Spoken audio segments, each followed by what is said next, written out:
Ils n'ont pas été dissous. Ils ont été rangés. Imagine la scène. Pas une cave gothique, pas un temple perdu. Une maison bourgeoise à Landshut, en Bavière. Des bottes mouillées sur le parquet. Un fonctionnaire qui tient une liste, la voix basse, comme s'il avait peur d'être entendu par le papier lui-même. On ouvre des tiroirs. On soulève des doubles fonds. On renverse une boîte à couture et des lettres glissent comme des poissons hors d'un filet. Ce qui tombe là, ce n'est pas un trésor. C'est pire pour un État du XVIIIe siècle, des archives. 2 ans plus tôt, le pouvoir a déjà décidé que certaines idées doivent redevenir silencieuses. Le 2 mars 1785, l'électeur Karl Théodore interdit explicitement les Illuminati et, dans le même mouvement, serre l'étau sur la franc-maçonnerie. Le signal est net. Les sociétés qui s'organisent sans autorisation deviennent un problème politique, pas une curiosité mondaine. Et maintenant, en 1786, la police bavaroise fait ce que les polices font quand elles ont peur d'un réseau. Elle cherche sa colonne vertébrale. Les noms, les méthodes, la structure, les mots de passe, les symboles, le calendrier, la manière dont le groupe pense, le détail qui change tout. Ces papiers sont trouvés chez un homme du système. Un conseiller, Franz Xavier von Zwack. Pas un marginaux, pas un poète fumeux. Un juriste, un administrateur, quelqu'un qui sait exactement comment une institution survit et comment elle peut être contournée. À ce stade, tu pourrais croire qu'on va parler d'une conspiration mondiale. C'est la tentation moderne. Mais la réalité est plus dérangeante parce qu'elle est crédible. Un petit ordre né à Ingolstadt, au cœur d'une Bavière catholique et conservatrice, a grandi assez vite pour inquiéter un État. Et quand l'État a frappé, il n'a pas seulement arrêté des hommes, il a saisi leur mémoire. Tu veux savoir pourquoi les archives des Illuminati restent secrètes ? Première réponse, paradoxale. Parce qu'elles ont été rendues publiques et que personne n'a voulu les lire telles qu'elles sont. On remonte à l'origine. La nuit du 1er mai 1776, 5 hommes se retrouvent près d'Ingolstadt. Le fondateur s'appelle Adam Weishaupt, professeur de droit canon et de droit naturel, formé dans un environnement marqué par l'éducation jésuite, puis happé par la pensée des Lumières. Il n'est pas un sorcier, il n'est pas un banquier occulte. C'est un universitaire, obsédé par une idée simple et dangereuse à l'époque. On peut réformer la société en réformant les individus, en les éduquant, en les reliant, en les disciplinant. Mais comment diffuser une philosophie quand la censure existe, quand l'Église surveille, quand l'université est un champ de bataille, quand les salons sont pleins d'oreilles? On fait comme l'eau, on passe par les fissures. Le groupe emprunte au monde des sociétés discrètes ce qui marche le mieux. Des degrés, des pseudonymes, des rituels. Weishaupt devient Spartacus. D'autres prennent des noms antiques. Et surtout, l'ordre invente un mot qui sonne comme un serment. Minerval. Minerve, la sagesse, et son animal, la chouette. Voilà ton premier être mystérieux. Pas un démon à cornes, une chouette. Une créature de nuit, silencieuse, qui voit quand les autres dorment. Dans les papiers saisis, ce symbolisme n'a rien de surnaturel. Il est pédagogique. La chouette n'est pas là pour invoquer quoi que ce soit. Elle est là pour rappeler aux novices. Tu vas apprendre à observer, à lire entre les lignes, à te taire quand il le faut. Et pourtant, c'est là que la légende commence, parce que l'imaginaire humain déteste les explications raisonnables. Une chouette devient vite un totem. Un totem devient une idole. Une idole devient une preuve. Et bientôt, sur Internet, la chouette se transforme en monstre. On lui colle des mythes, des sacrifices, des forêts interdites, des élites masquées. C'est presque mécanique. Mais dans la Bavière du XVIIIe siècle, la mécanique est plus froide. L'ordre crée une bureaucratie. Tu vois l'ironie ? Les Illuminati ne survivent pas dans l'ombre grâce à la magie, mais grâce à l'administration.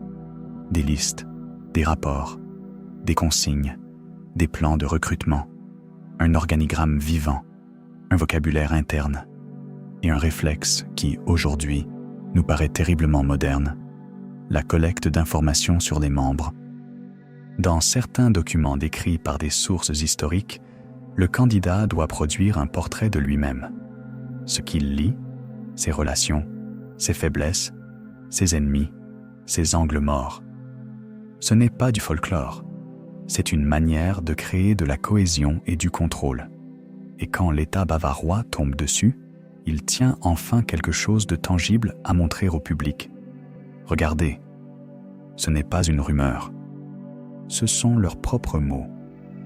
Ici, mini-hameçon, si leurs archives contiennent autant d'intimes, est-ce que le vrai secret n'est pas ce qu'ils savent sur le monde, mais ce qu'ils savent sur les gens?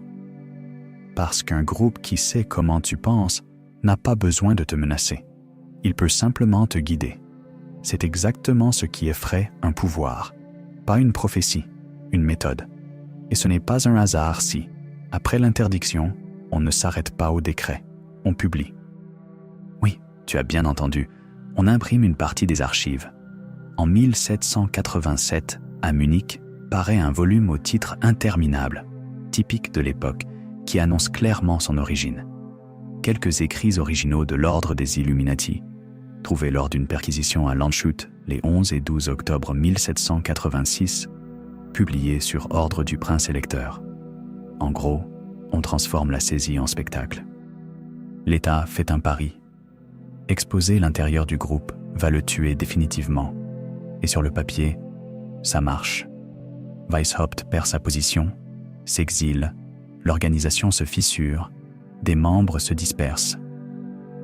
Mais c'est là que survient le retournement que personne n'avait anticipé. En voulant enterrer les Illuminati, on leur offre leur immortalité. Parce qu'une fois que tu as un dossier, tu peux le réécrire. Les écrits originaux deviennent une mine. On y puise des phrases, des bouts de plans, des fragments de rituels. Puis, on coupe ce qui gêne, on grossit ce qui choque, on ajoute ce qui manque. Et très vite, l'ordre bavarois, assez local et assez bref, se retrouve aspiré dans une histoire bien plus vaste, celle d'une main invisible derrière les révolutions. À la fin du siècle, des auteurs comme John Robison publient des ouvrages qui prétendent relier Illuminati, francs-maçons et bouleversements politiques en construisant un récit de grande conspiration. Ce n'est pas l'archive qui parle, c'est l'époque, terrifiée par la Révolution française, qui cherche une explication unique, rassurante, presque géométrique. S'il y a un chaos, alors quelqu'un l'a voulu. Et là, la notion d'archive secrète change de nature. On n'est plus dans « Où sont les papiers ?» On est dans « Qu'est-ce qu'on décide qu'ils signifient ?» Tu peux avoir tous les documents du monde. Si la lecture est déjà écrite à l'avance, la vérité devient décor. À ce moment de l'histoire, une autre catégorie de créatures entre en scène, pas celle des forêts, celle des récits. Le complot a besoin de monstres, parce que le monstre simplifie. Alors les figures apparaissent, comme dans un bestiaire de l'angoisse moderne.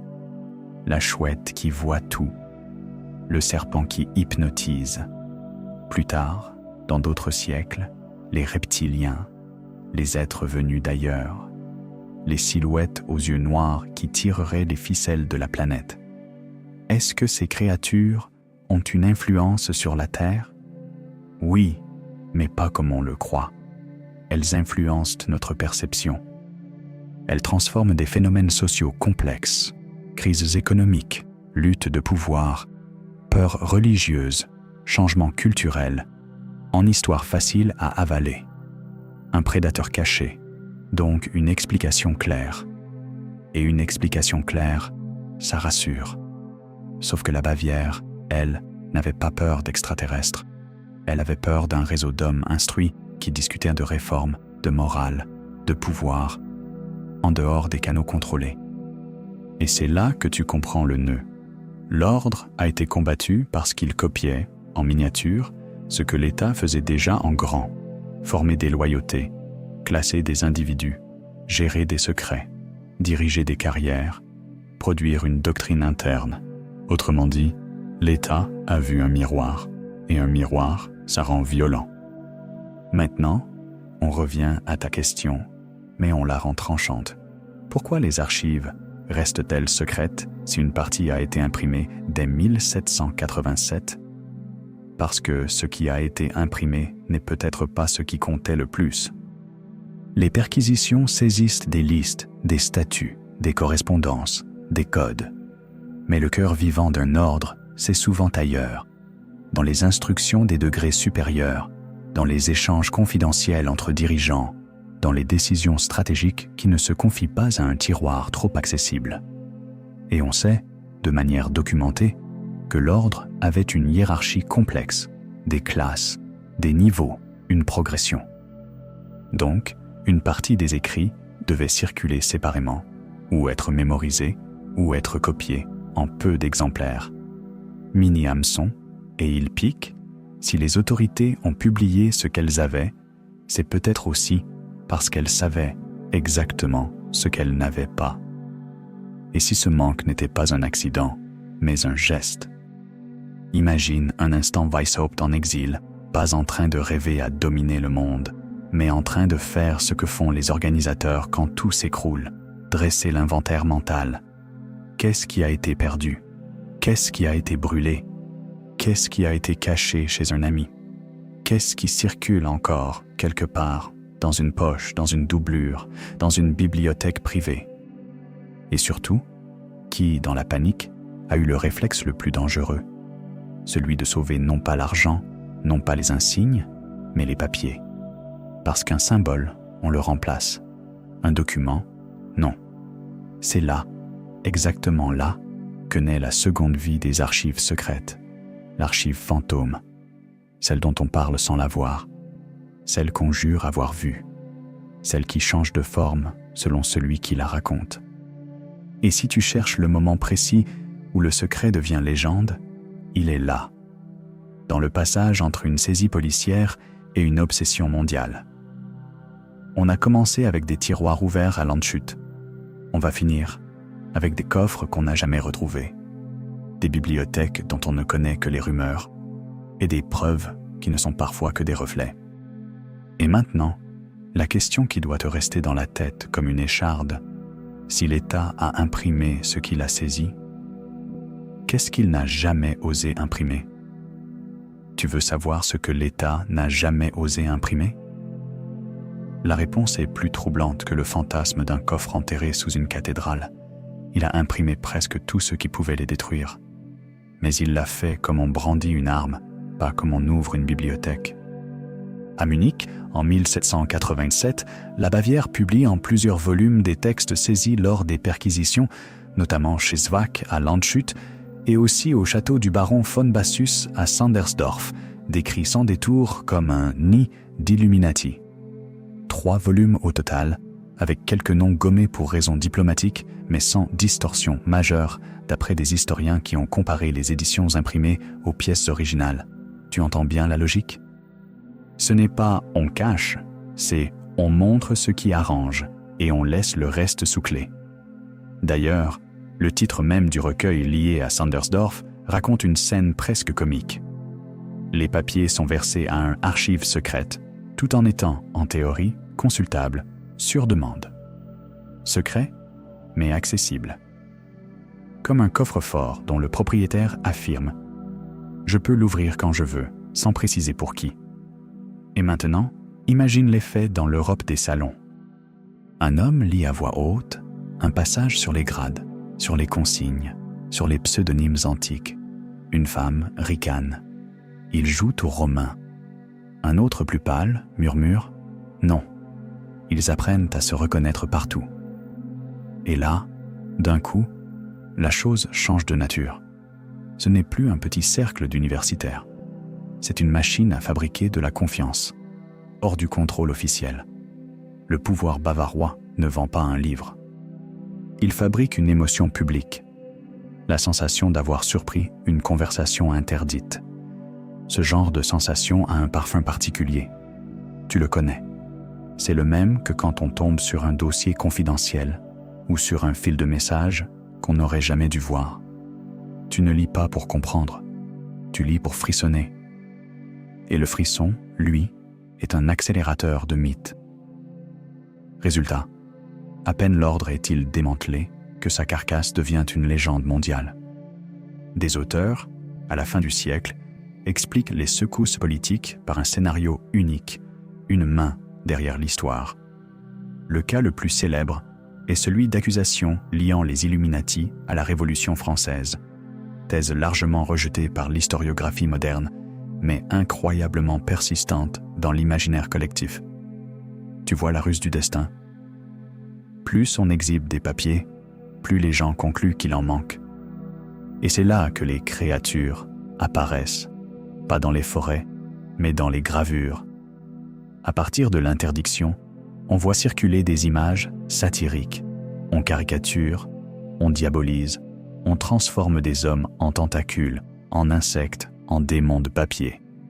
Ce n'est pas du paranormal, c'est de la propagande visuelle. Mais l'effet est identique à une histoire de monstre. Tu donnes un visage à une peur invisible. Important, parce que l'archive, quand elle se politise, ne sert plus à éclairer. Elle sert à désigner un ennemi. Et derrière ces images, la réalité est beaucoup plus fine. L'ordre n'était pas homogène. Il était fissuré de l'intérieur. Tu as déjà entendu un détail qu'on oublie souvent? L'un des grands artisans de l'expansion des Illuminati n'était pas Weishaupt, mais un aristocrate, écrivain, franc-maçon, Adolf Freiherr Knigge. Il rejoint l'ordre au début des années 1780, lui donne un souffle, aide à nouer des liens avec des réseaux maçonniques, puis, après des conflits internes, s'en retire avant même l'interdiction officielle. Donc, au moment où l'État frappe, l'ordre est déjà en train de se disputer sa propre direction. Important, parce que ça casse l'image d'une entité parfaitement unifiée. Une organisation divisée produit forcément des traces, des fuites, des rancunes et des archives incontrôlables. Et là, je te propose un petit exercice. Ferme les yeux et écoute une scène imaginaire, mais plausible. Weishaupt, tard dans la nuit, trempe sa plume. Il écrit vite, trop vite, comme s'il voulait dépasser sa propre peur. Il s'arrête, souffle, puis lance une phrase à quelqu'un dans la pièce. Un disciple, un messager, ou juste le silence. Ne copie pas tout, jamais. Fais circuler par fragments. Ce n'est pas une formule magique, c'est la règle d'or de toute clandestinité. Compartimenter. Si tu veux comprendre pourquoi des archives restent secrètes, tu dois comprendre qu'une archive n'est pas toujours un coffre rempli de pages. Parfois, c'est un protocole. Qui sait quoi, à quel moment et sous quelle forme. Le secret, ce n'est pas seulement cacher des documents, c'est casser la continuité du récit. C'est exactement ce que l'ordre pratique et ce qui le rend difficile à clore proprement. Même détruit, il laisse des morceaux partout. Un autre nom surgit alors, moins connu du grand public, mais crucial. Johann Joachim Christoph Bode. Franc-maçon réformateur, il rejoint l'orbite des Illuminati au début des années 1780 et participe à cette tentative de fédérer, d'influencer, de structurer les réseaux. Important parce que ça montre que l'ordre ne se pense pas seulement comme un cercle bavarois. Il rêve d'une architecture plus large, un pont entre cercles déjà existants. Et quand tu rêves d'une architecture, tu produis des plans. Donc tu produis des papiers. Donc tu produis une vulnérabilité. C'est là que l'État bavarois comprend quelque chose d'essentiel. Ce qu'il a devant lui n'est pas un club. C'est une tentative de métapolitique. Une organisation qui veut former des individus, influencer des élites et surtout créer une loyauté parallèle. Ce n'est pas seulement la peur d'idées libres, c'est la peur d'une administration bis, et cette peur-là a des conséquences bien concrètes. Des institutions culturelles sont touchées. Même des structures savantes ou académiques subissent des pressions parce que certains membres sont suspectés d'appartenir à l'ordre interdit. Important, parce que ça te montre la contagion de la suspicion. Quand un État voit un réseau, il soupçonne les réseaux partout. Mais tout n'est pas idéologie. Parfois, c'est plus sale. Dans un travail historique publié par l'Académie bavaroise des sciences, un épisode ressort comme une épine. Des documents et correspondances font apparaître des affaires politiques sensibles, dont une accusation selon laquelle un membre aurait été poussé à voler des lettres de Frédéric le Grand, liées à des projets d'échanges territoriaux impliquant la Bavière et l'empereur Joseph le II.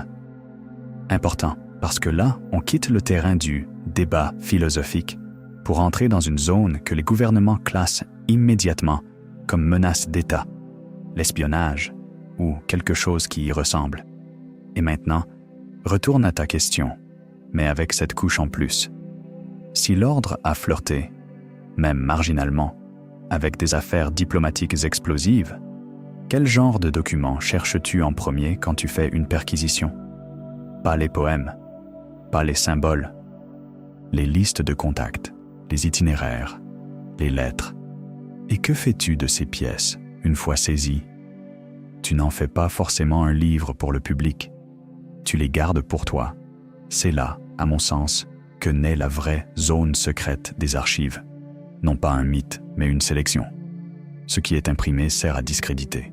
Ce qui est gardé sert à surveiller. Parce que l'État n'est pas seulement un juge, c'est aussi un lecteur. Et c'est ici que je glisse une hypothèse controversée, mais prudente. Plus une organisation est démantelée brutalement, plus ses archives deviennent un objet de deuxième vie. Elles cessent d'être une mémoire interne et deviennent un stock stratégique pour ceux qui les ont confisquées. On ne sait pas, au cas par cas, quels dossiers ont été copiés, résumés, réorganisés. Mais la logique administrative rend l'idée crédible. Un service qui saisit des papiers produit souvent ses propres archives des archives. Important, parce que ça explique une chose. Même quand l'original disparaît, son nombre continue de circuler sous forme de notes, d'extraits, de dossiers secondaires. Et voilà comment la légende se nourrit d'un mécanisme réel. À partir de là, les créatures changent de peau. On quitte la chouette et les gravures.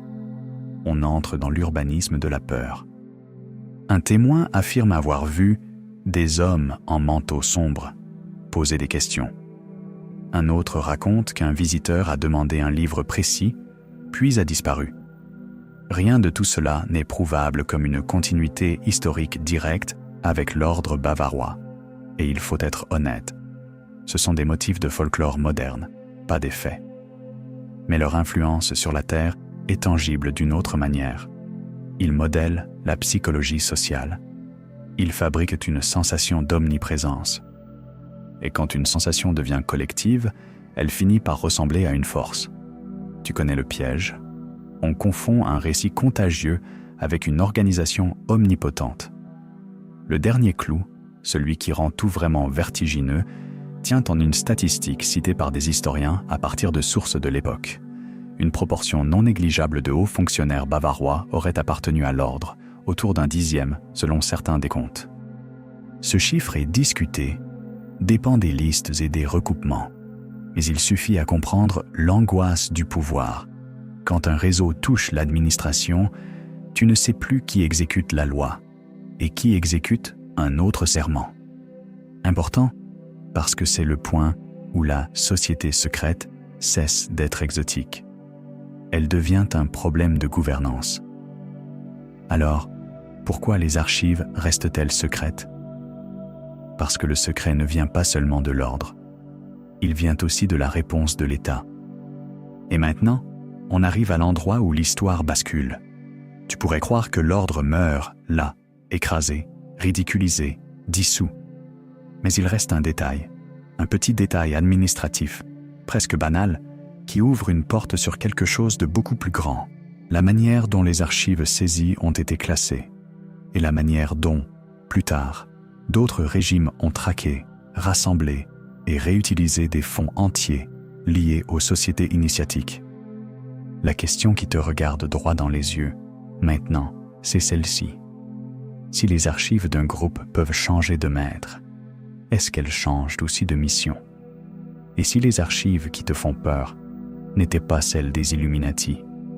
mais celles qu'on a fabriquées en leur nom? Parce qu'après la chute de l'ordre bavarois, il se passe un phénomène qu'on sous-estime. Les papiers changent de propriétaire, puis de fonction. Au départ, une archive sert à se souvenir. Très vite, elle sert à gouverner, et parfois à mentir avec l'autorité du papier. Reviens à l'image de Landshut, des tiroirs ouverts, des lettres saisies, des listes, des pseudonymes antiques.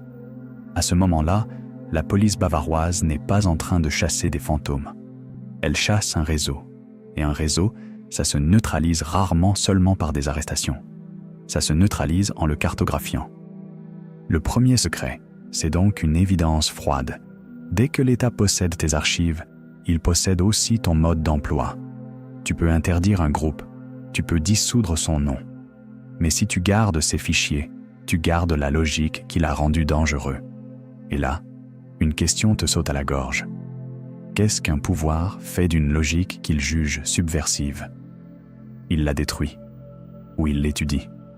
Parfois, il la copie. Tu crois que j'exagère? Alors, écoute ce détour, et il n'a rien de mystique. À la fin du XVIIIe siècle et au début du XIXe, en Europe, la police moderne se professionnalise. On voit apparaître des méthodes de surveillance, des informateurs, des dossiers, des recoupements. Les sociétés secrètes deviennent un laboratoire involontaire. Elles obligent les États à inventer des techniques pour comprendre des structures clandestines. Pas besoin de magie, juste de la paperasse, du temps et une obsession. Mini hameçon. Et si la plus grande influence des Illuminati sur la Terre n'était pas un plan caché, mais un effet secondaire, une accélération de la bureaucratie du renseignement? C'est une hypothèse, pas un fait gravé, mais elle tient sur une logique simple. Tu ne combats pas un réseau avec des sermons. Tu le combats avec un réseau. Et un réseau étatique, ça laisse des archives monstrueuses. Là-dessus, la légende s'invite comme un parasite. Parce qu'à partir du moment où le public apprend qu'on peut saisir des papiers secrets, l'imagination réclame un scénario. Il doit exister un document ultime. Le manuscrit qui prouve tout, la liste complète, le pacte, le plan. Et c'est ici que naît une créature moderne, bien réelle dans ses effets, le faux dossier. Le faux dossier, c'est un animal étrange. Il ressemble à une archive. Il imite le ton administratif, les phrases sèches, les révélations numérotées, la gravité des minutes de réunion. Mais il a un venin. Il se propage plus vite que la vérité parce qu'il raconte exactement ce que tu redoutes déjà. Le cas le plus toxique du genre, c'est un texte antisémite devenu tristement célèbre. Les protocoles des sages de Sion. Présenté comme un compte rendu secret d'un plan de domination, il a été démontré comme un faux, un montage, une imposture. Dès le début du XXe siècle, une enquête a mis en évidence des emprunts massifs à une satire politique française du XIXe siècle, Dialogue aux enfers entre Machiavel et Montesquieu, de Maurice Joly. Ce point est crucial, parce qu'il montre la technique. Tu prends une fiction, tu changes quelques noms, tu appelles ça « archive » et tu obtiens une arme. Et maintenant, respire. Je ne suis pas en train de te dire que les Illuminati ont écrit ce texte. Je te dis quelque chose de plus dérangeant. Une fois qu'un public est entraîné à croire aux documents secrets, il devient vulnérable à la contrefaçon documentaire. Voilà l'influence d'une créature de papier. Elle ne fait pas trembler les murs, elle déplace des foules. Tu vois le parallèle? En Bavière, on publie des écrits saisis pour discréditer un ordre. Quelques générations plus tard, on publie de faux comptes rendus secrets pour justifier des haines. Dans les deux cas, l'archive n'est pas seulement une mémoire, c'est une mise en scène. Et c'est là que la question « Pourquoi les archives des Illuminati restent-elles secrètes ?» se retourne comme un gant. Peut-être que ce qu'on appelle « archives des Illuminati » n'est plus une boîte précise, mais un genre littéraire. Un genre qui dit « Voici la preuve cachée ». Même quand il n'y a aucune preuve, même quand c'est bricolé, même quand c'est cousu avec du fil blanc. Sauf que, il serait trop facile de conclure « tout est faux ». Le monde n'est pas aussi confortable. Parce que certains régimes, au XXe siècle, ont réellement construit des machines à archives idéologiques. Des institutions entières ont été créées pour produire des preuves, sélectionner des traces, fabriquer des récits. Et quand tu lis ces histoires, tu comprends que l'obsession des archives secrètes n'est pas seulement une lubie d'Internet. C'est un outil de pouvoir.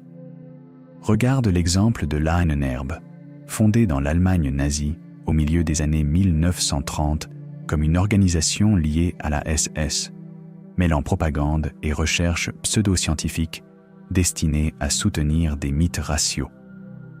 Ce qui compte ici, ce n'est pas le folklore, c'est la structure, un régime investi dans une science qui fabrique des traces, des expositions, des publications, autrement dit, des archives pour rendre son idéologie tangible. Tu comprends le vertige? Les archives ne sont pas seulement ce qu'on découvre, elles peuvent être ce qu'on produit pour t'enfermer dans une histoire. Et voilà une autre catégorie de créatures mystérieuses qu'il faut regarder en face, les chimères institutionnelles. Elles ont des budgets, des tampons, des bureaux. Elles ne sortent pas la nuit, elles signent des rapports. Elles influencent la Terre de manière très concrète. Elles modèlent ce que les gens considèrent comme réel, parce que beaucoup de cerveaux humains confondent documenté et vrai. S'il y a un dossier, c'est que ça doit exister. S'il y a une photo dans un rapport, c'est que c'est solide. Et pourtant, l'histoire regorge d'archives fabriquées, orientées, tronquées, mises en scène. Tu vois comme on s'éloigne de la Bavière, tout en restant exactement dans le même sujet. On parle de la même chose. Qui possède la mémoire et comment il s'en sert. Maintenant, je te propose un détour qui va faire grincer des dents à certains, parce qu'il touche à un mot qui excite tout le monde. Vatican. Chaque fois qu'on parle des Illuminati, quelqu'un finit par lâcher. Les preuves sont au Vatican, ou dans les archives secrètes. Et là, il faut être précis. Sinon, on se fait avaler par la légende. Le Vatican a longtemps appelé son dépôt principal Archivum Secretum Vaticanum. Le mot latin secretum a été souvent compris dans le sens moderne de secret, alors qu'il signifie aussi privé, réservé, au sens de personnel. Le pape François a d'ailleurs officiellement changé le nom en Archivio Apostolico Vaticano, en expliquant justement que secretum renvoyait à l'idée d'archives privées, pas à une grotte interdite pleine de démons.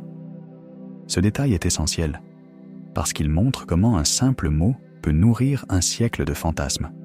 Et là, mini-hameçon, très simple, si le mot secret a suffi à fabriquer une mythologie mondiale autour d'une institution réelle, imagine ce que le mot Illuminati fait à une pile de papier. Le mécanisme est le même. Une étiquette devient une machine à imaginer. Alors oui, il existe des restrictions d'accès dans les archives, partout dans le monde, y compris au Vatican, comme dans n'importe quel État, délais, fonds non classés, documents sensibles. Ça n'a rien d'ésotérique. Ça a tout à voir avec la diplomatie, la vie privée, la politique. Mais dans l'imaginaire, la restriction devient une preuve de complot. Et là, tu sens le piège se refermer. Plus on t'explique calmement que c'est administratif, plus tu as envie de croire que c'est cosmique. C'est humain. On préfère un dragon à un formulaire. Sauf que, parfois, le dragon, c'est le formulaire. Et maintenant, on arrive à la partie la plus délicate, celle des hypothèses borderline, celles qui flottent entre histoire, folklore et manipulation. Il existe des rumeurs récurrentes sur des dossiers manquants de l'ordre bavarois, des instructions de grade supérieur jamais retrouvées, des correspondances détruites, des copies circulant dans des bibliothèques privées.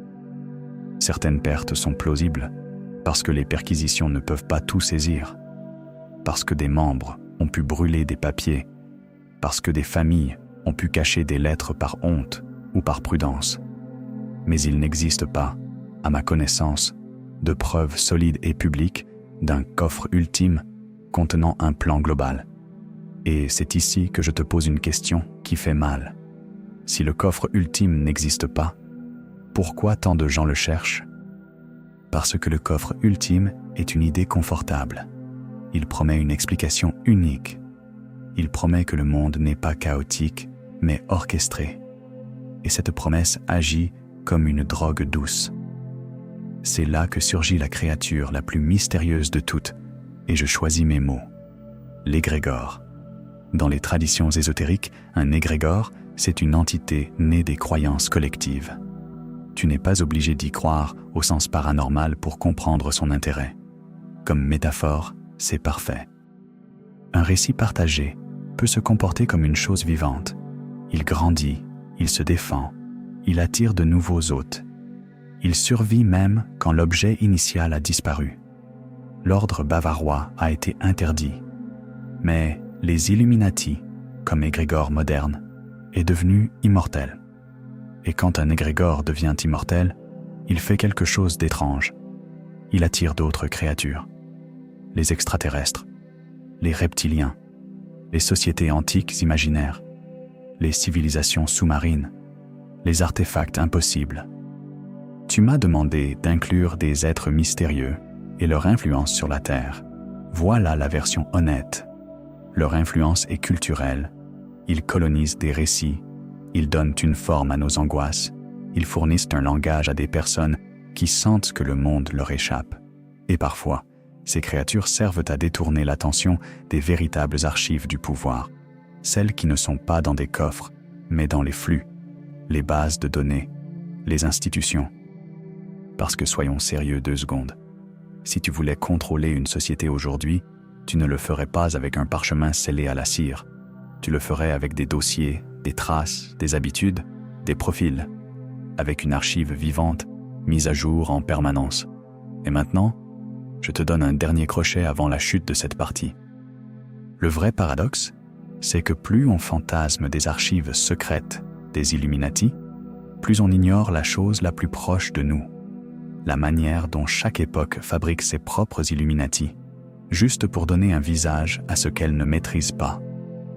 Au XVIIIe siècle, c'est un ordre bavarois réel, limité, mais suffisamment structuré pour inquiéter un État. Au XXe siècle, ce sont des faux dossiers, des institutions idéologiques, des mythes instrumentalisés. Au XXIe, ce sont des archives invisibles, des mémoires numériques, des systèmes qui enregistrent sans faire de bruit. Et si je te disais que la question « Pourquoi les archives des Illuminati restent-elles secrètes ?» est devenue une diversion parfaite? Parce qu'elle te pousse à chercher un coffre dans le passé, pendant qu'une autre archive, bien plus puissante, se construit autour de toi au présent. La prochaine étape, c'est de comprendre une chose. Le secret n'est pas un lieu. C'est un mouvement.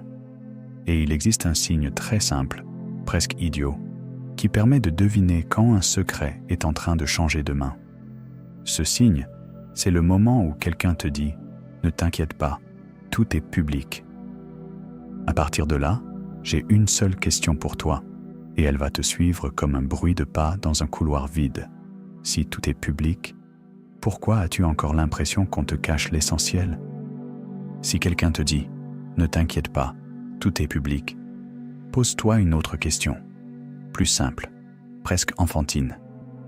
Public. Pour qui? Parce qu'entre imprimé et accessible, il y a un océan. Entre accessible et compréhensible, il y a un autre océan. Et au milieu, il y a nous, fatigués, pressés, affamés de récits clairs, prêts à confondre une absence de lecture avec une absence de preuve. Alors on va faire ce que font les gens sérieux quand ils entrent dans un lieu rempli d'ombre. On allume une lampe. Pas une lampe mystique, une lampe de méthode. Imagine 3 portes. La première porte, c'est la plus ironique, celle de l'archive qui existe déjà. On te l'a dit dans les épisodes précédents de notre histoire. Une partie des écrits bavarois a été publiée à la fin du XVIIIe siècle. Une partie, oui, mais assez pour que n'importe quel chercheur puisse y plonger, comparer, contextualiser, comprendre la mentalité, les structures, les tensions internes. Et pourtant, combien de gens l'ont fait? Très peu. Pourquoi? Parce que la vérité documentaire a un défaut impardonnable. Elle est longue. Elle hésite. Elle se contredit parfois. Elle ne ressemble pas à un film. C'est la première explication de ton secret. Les archives ne sont pas cachées. Elles sont ennuyeuses pour ceux qui veulent une apocalypse. Elles ne donnent pas un plan de domination mondiale en une page. Elles montrent des hommes, des réseaux, des ambitions, des erreurs, des frictions. Elles montrent surtout une chose très moderne, l'obsession de former des individus par étapes, de créer une discipline intérieure, de tisser une confiance parallèlement aux institutions. Ça, c'est important parce que c'est réel, et le réel, souvent, est plus inquiétant que l'extraordinaire. Maintenant, la deuxième porte. La deuxième porte, c'est l'archive qui existe, mais qui a été reclassée par la raison d'État. Même dans les pays les plus ouverts, tu as des délais, des fonds sensibles, des dossiers de police ou de renseignement, des correspondances privées, des affaires diplomatiques. Pas parce qu'il y a des rituels satanistes au sous-sol, mais parce qu'un document peut encore blesser quelqu'un, déclencher un scandale, révéler des méthodes, ruiner une réputation, ouvrir une vieille plaie. Et là, on doit être honnête. Si l'ordre bavarois a inquiété la Bavière, si ses membres ont touché des cercles administratifs, si des correspondances ont frôlé des zones politiquement explosives, il est logique que certaines pièces aient été conservées autrement que dans une vitrine. C'est exactement le mécanisme qui nourrit les rumeurs. Une logique administrative suffit à créer un fantasme. Le fantasme dit « s'il garde, c'est que c'est énorme ». La réalité dit souvent « il garde parce que c'est délicat, pas spectaculaire ». Mais le cerveau humain déteste le délicat. Alors il invente. Et c'est ici que les créatures reviennent, comme si elles avaient attendu derrière la porte. Les hommes en noir, par exemple. Ce mythe moderne, popularisé au XXe siècle, mélange soucoupe volante, témoins intimidés, dossiers disparus, agents sans visage. Scientifiquement, ça ne tient pas comme preuve d'entités extraterrestres organisées sur Terre. Mais culturellement, c'est fascinant. C'est la mise en scène parfaite de la peur des archives. Un témoin a vu quelque chose, un dossier existe, puis il se volatilise. L'homme en noir n'est pas un alien nécessairement. C'est la personnification de la disparition administrative. Même chose avec les reptiliens. Une hypothèse sans base scientifique solide, mais un symbole puissant. Le reptile, c'est le sang-froid, la peau qui ne trahit rien, le regard sans empathie. C'est une métaphore ambulante de l'élite inhumaine. Et quand tu l'injectes dans l'histoire des Illuminati, tu obtiens un cocktail narratif parfait. Un ordre secret, plus des êtres cachés, plus des archives introuvables. C'est du carburant pour l'imaginaire. Influence sur la Terre? Oui. Pas sous forme de vaisseau, sous forme de comportement. Suspicion généralisée, perte de confiance, besoin de coupables uniques, incapacité à accepter la complexité. Et là, on arrive à la troisième porte. La troisième porte, c'est celle que tu n'attends pas, parce qu'elle n'est pas dans un château ni dans un dépôt poussiéreux. Elle est dans ta poche. Les archives modernes ne sentent pas le cuir et la cire. Elles sentent la synchronisation automatique. C'est le vrai tournant, celui qui fait mal, celui qui te force à regarder le présent au lieu de courir après le passé. Aujourd'hui, les archives les plus puissantes sont vivantes. Elles se mettent à jour. Elles ne dorment jamais. Elles n'ont pas besoin d'être secrètes au sens romantique. Elles sont simplement trop vastes pour être vues comme un tout. Et si tu veux une phrase qui pique, le secret d'aujourd'hui n'est pas caché. Il est noyé. Tu n'as plus besoin d'un coffre. Tu as besoin d'une inondation. Tu comprends la logique? Au XVIIIe siècle, un ordre écrit des notes, des consignes, des listes. L'État saisit, imprime, classe, garde. Au XXIe siècle, ce n'est même plus nécessaire de saisir. Les traces se déposent d'elles-mêmes. Et l'illusion de liberté augmente parce que personne ne t'arrache ton journal intime. Tu le rédiges en public, par fragments, à la seconde, dans l'espace numérique. C'est là que se cache le twist que je te promets depuis le début, et je veux que tu l'entendes sans musique dramatique, sans tonnerre. Les archives des Illuminati restent secrètes, parce qu'elles ne sont pas le secret principal. Le secret principal, c'est notre fascination pour l'idée d'une archive ultime. Cette fascination, elle est un levier. Elle peut être utilisée par n'importe qui. Par un pouvoir qui veut détourner l'attention, regardez là-bas, dans le passé, un coffre. Par un vendeur de livres, j'ai la révélation. Par un manipulateur, j'ai le document. Par un gourou, j'ai le plan. Par un algorithme. Tu aimes ce genre de peur? Tiens, en voilà encore. Ce n'est pas une conspiration, c'est un marché. Et dans ce marché, l'archive est devenue une monnaie.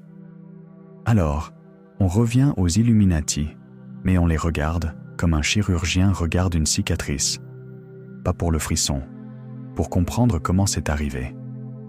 L'ordre bavarois, historiquement, a existé.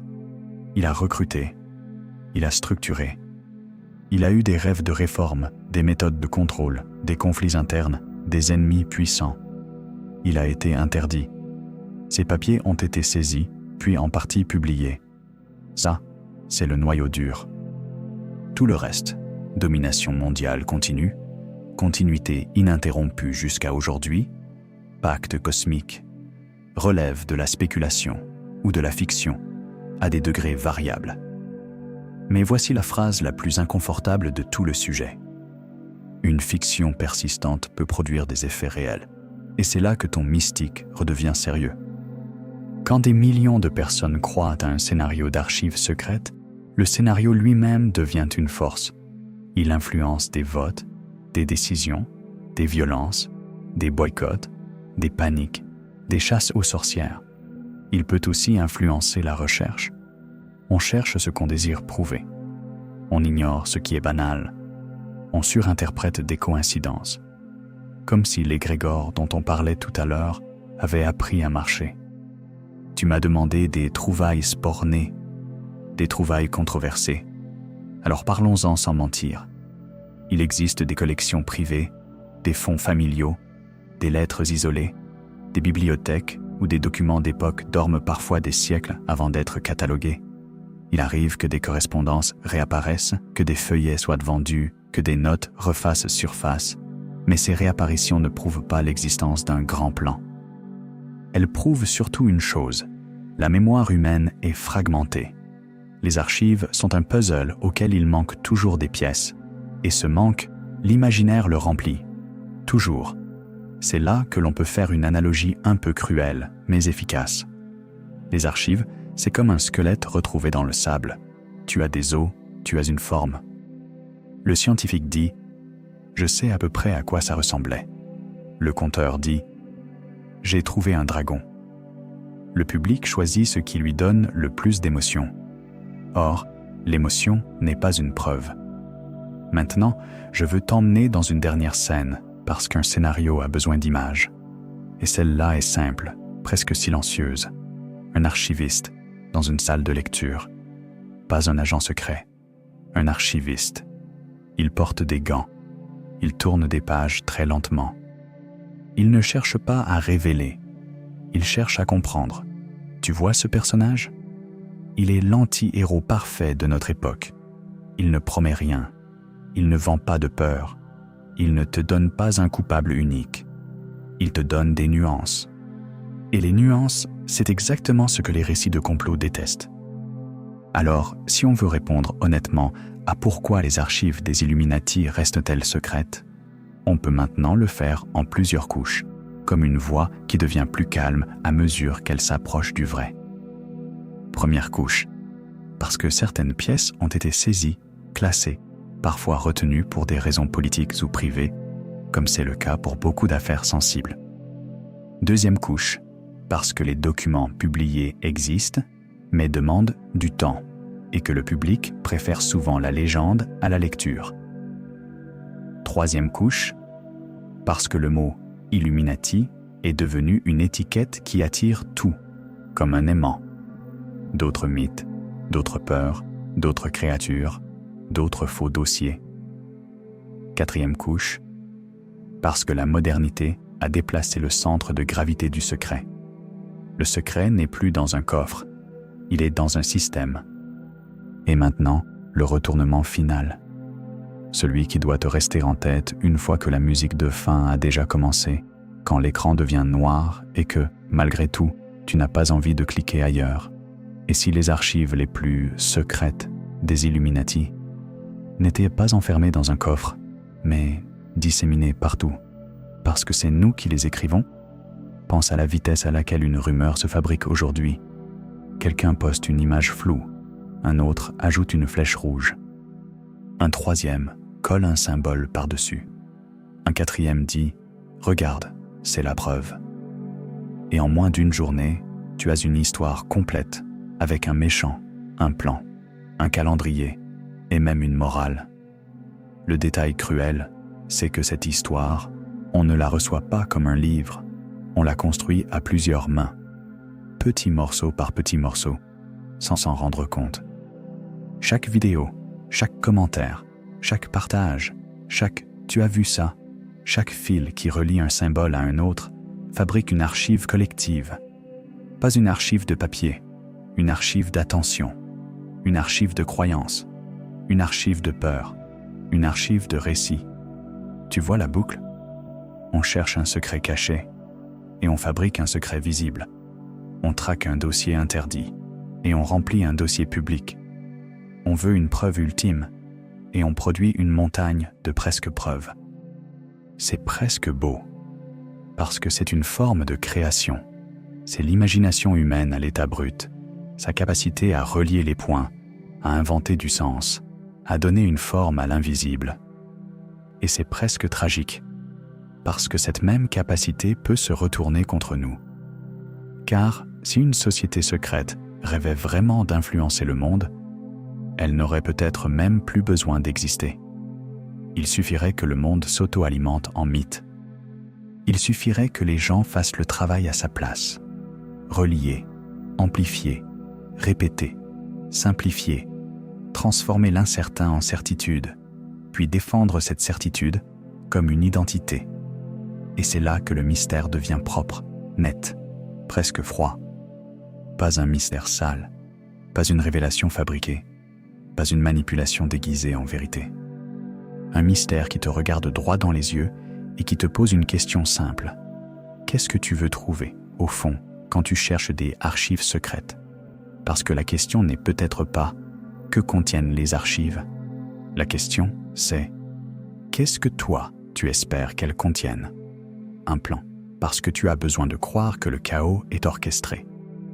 Un monstre, parce que tu as besoin d'un visage à haïr, d'une silhouette à accuser, d'un ennemi unique pour ne pas te perdre. Un Dieu caché, parce que tu as besoin de sens, d'un ordre supérieur, d'une grande géométrie qui explique tout, ou une leçon, parce que tu veux comprendre comment les humains fabriquent des secrets et comment les secrets, parfois, nous fabriquent en retour. La quatrième option n'est pas la plus spectaculaire. Elle ne donne pas de frisson immédiat. Elle ne se vend pas en une phrase. Mais elle te donne quelque chose de rare, un pouvoir personnel. Pas le pouvoir sur les autres, le pouvoir sur ta perception. Et ce pouvoir-là, crois-moi, c'est le vrai antidote aux archives secrètes. Parce qu'à partir du moment où tu sais comment une histoire se construit, tu peux l'écouter sans te faire avaler. Les Illuminati, au fond, nous tendent un miroir. Pas un miroir magique, un miroir psychologique. Ils nous obligent à regarder notre relation à l'ombre. Et l'ombre, ce n'est pas seulement ce qu'on cache. L'ombre, c'est aussi ce qu'on refuse de lire, ce qu'on refuse de nuancer, ce qu'on refuse d'admettre complexe, ce qu'on refuse de laisser imparfait. On veut un monde avec des causes nettes et des coupables identifiables. On veut que l'histoire ressemble à un thriller. On veut une porte secrète, un code, un coffre, un grand document qui, une fois ouvert, nous libère de l'incertitude. Mais la vie n'est pas écrite comme un roman à un seul auteur.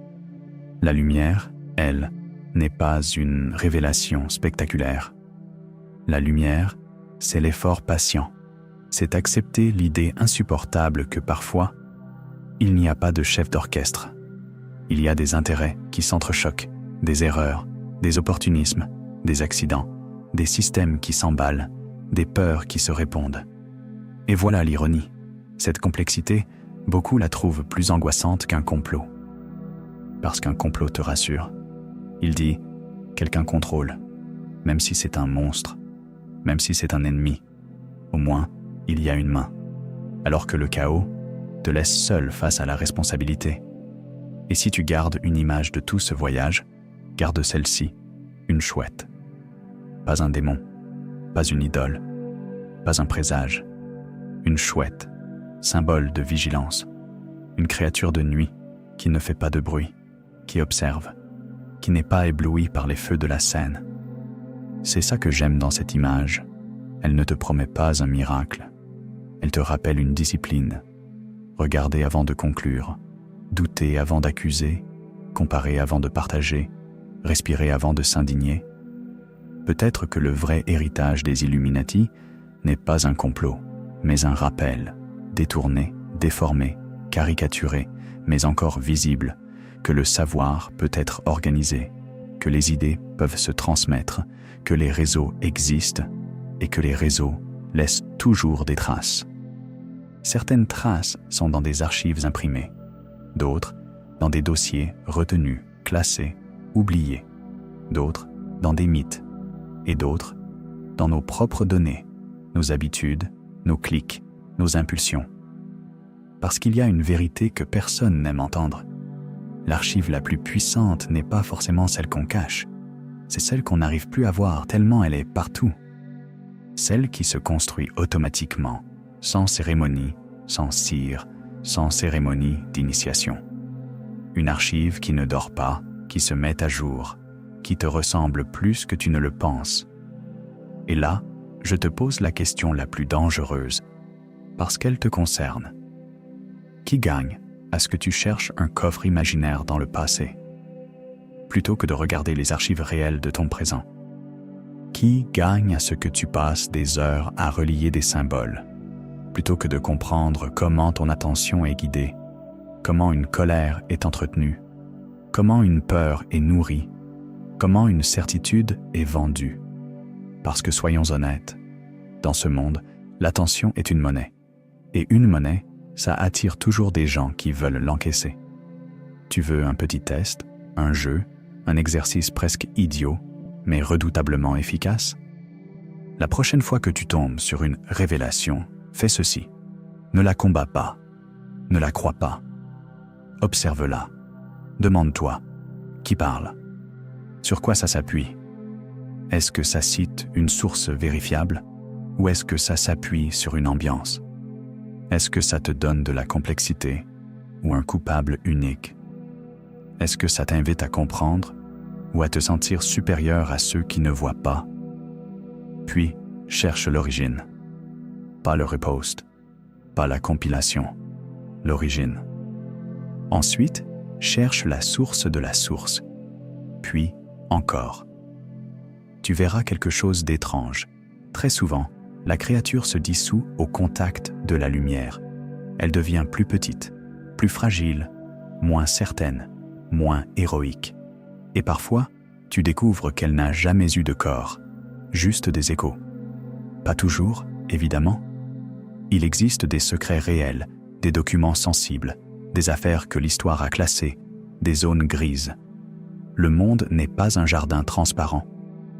Mais la différence entre quelqu'un qui cherche et quelqu'un qui se fait posséder par le mythe, c'est une seule chose, la capacité à rester libre pendant l'enquête, libre de douter, libre de ne pas savoir tout de suite, libre de dire « je n'ai pas assez d'éléments », libre de refuser la facilité, parce que la facilité, c'est la porte d'entrée des faux coffres, des faux dossiers, des faux plans.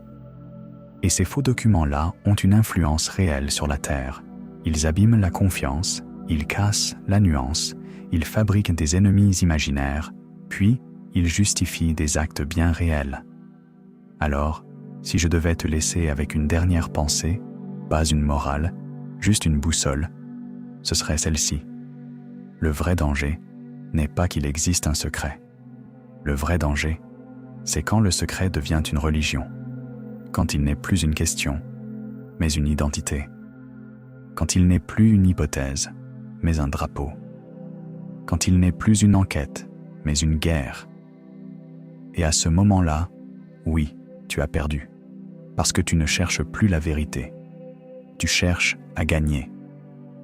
Moi, je préfère que tu gardes l'œil ouvert et la tête froide. Merci d'avoir été avec moi jusqu'ici.